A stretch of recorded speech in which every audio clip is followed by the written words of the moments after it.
Hello everyone, welcome back to our channel. In today's video, I'll show you how you can fix disable Instagram account. Let's get started.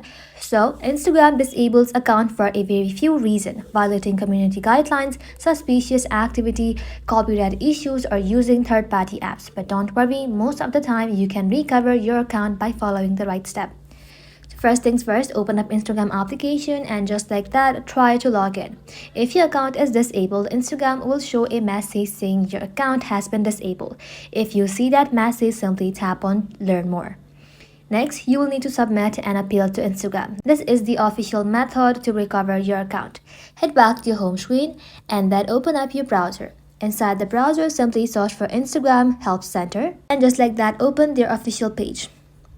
Sure, enter your name, email, and brief explanation. Just mention that your account was disabled by mistake, and Instagram may ask you to verify your identity. This could be by sending a selfie, holding a code, or submitting a document. Complete this step as accurately as you can.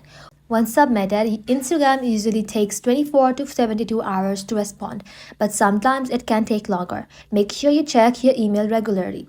If the first appeal does not work, you can try submitting another one after 24 hours. Many users get their account back on the second or third attempt. That's it. That is how you can fix disable Instagram account and recover your access. Thank you all for watching. If this video was helpful, leave a like and sub, and I'll see you in the next one.